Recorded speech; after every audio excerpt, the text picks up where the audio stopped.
Welcome to the Rogers Kakasunguro YouTube channel. I don't know if you've really noticed that something has happened in the Ministry of Education, and I will tell you why. The CS for Education, Migo Sogamba, days ago said that they are changing fee payments and said all boarding schools in Kenya, regardless of their infrastructural ranking, whether it's a national school, whether it's a county school, whether it's extra county school, as long as it's a boarding school, they are going to charge a uniform school fees of 53,000 Kenyan shillings. This means what? A student who is studying in Alliance was to pay the same school fees with a student studying in Matunguru, deep in the village, a school with boarding. As long as a school has boarding, be it it's national, be it it's a village school, as long as it's recognized as a boarding school, the government then set a uniform fee of 53,000 Kenyan shillings. You read these things on the media, you watched these things on television, and media was not mad to announce this because it came from the Ministry of Education. Press releases were done, and it was confirmed, yes, the school fees has been changed. And it was said, the village boarding schools will be forced to hike school fees to fit the 53,000 set standard by the Ministry of Education. Do you know what happened? Matiangi is explaining the level where they left education when he was a cabinet secretary. You remember? In the Jubilee government, Matiangi seriously served as a Minister of Education, and during his tenure, he transformed schools, including the yellow buses you see on the road. That is Fred Matiangi. Cheating in exam had reduced, courtesy of Dr. Fred Matiangi. But those gains have been completely washed away by this Kenya Kwanza careless regime. So Fred Matiangi was speaking to the media and is explaining bit by bit where they left education. Can we listen to Dr. Fred Matiangi? Let's not do it as if, in stages, Natana, it's like a privilege, we're trying to intimidate people or sometimes blackmail our citizens. Let's be serious about this thing. Perhaps a final one for me. I know it might still be early for a decision to be made, but why do you think we should be the flag bearer for United? No, those are the kind of arguments that I would make when we are seated in the meeting of the United Opposition. Now here, I've been addressing policy issues. I've spoken, for example, about the reduction of capitation to schools, especially day schools. By the time we left the government, we had crossed the 22,000 mark. Now you're reducing it by by nearly 50%.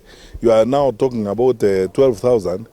Obviously, when schools open in January, the kids who are going to day schools are going to have to pay fees. Who's going to pay the fees? The same parents who are struggling with SHA, the same parents who are struggling with the housing levy, the same parents who are struggling. I mean, are we serious, honestly? And this is an issue we can sort out very easily by, number one, cutting wastage in government.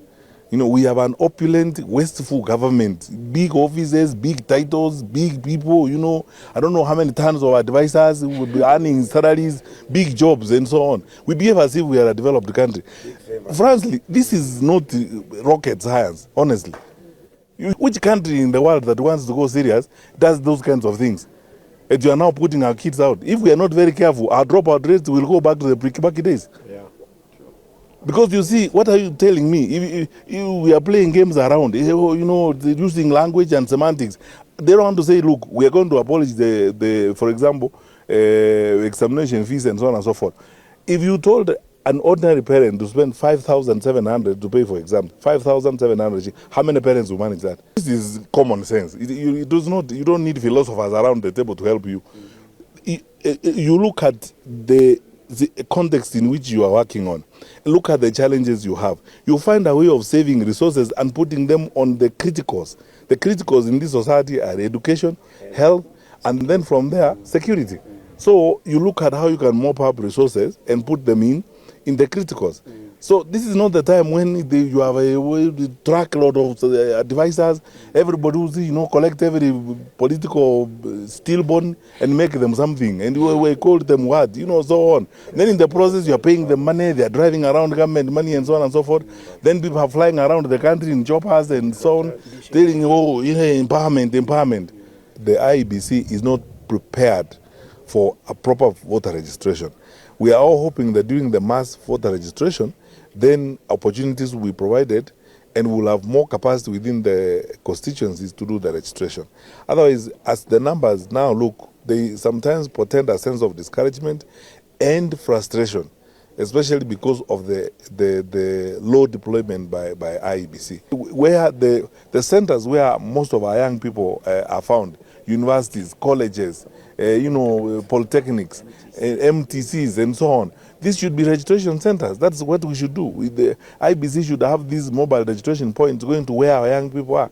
That's how you mop up these numbers and register them. After this one, after Migos Ogamba announced this, there was an uproar.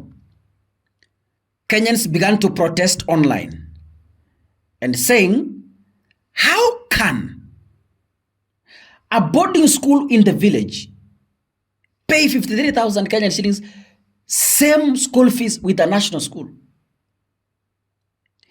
They announced to have reduced capitation from 22,000 Kenyan shillings downwards to around 16,000 Kenyan shillings. After Wakenya wamegombana, William Ruto withdrew the new guidelines. He chickened out of them. William Ruto gave up. William Ruto surrendered to Kenyans because it was to cost him. He forced Migos Ogamba to come back on the media and say, there's some rumors we've heard from the media. Media inatoa wapi rumors? Media is a vessel. Media inapitisha ujumbe ambao ushasemwa. Media does not manufacture news. Media is just a vessel to pass information from the source to the listener. We act as a bridge. So how can we be people of propaganda? So Migos Ogamba came in public and said, we have had some fake news on the media that the government is planning to unify school fees across all boarding schools in Kenya. Migos Ogamba chickened out of that. William Ruto withdrew that. Let me read for you the press release that is sent. It says, our attention has been drawn to the reports in section of the media to the effect that boarding fees payable by learners in public senior schools has been revised upwards. Unaona, wameruka. Baada ya kusikia Wakenya wamewaka moto mtandao, William Ruto akaruka kamba. Sasa unasikia amekata. Anasema, hizi hiyo maneno, hatukusema hiyo. But it's there. Wao ndio walianzisha. It's there. Wao ndio wamesema. It's there. Media are not madmen and mad women.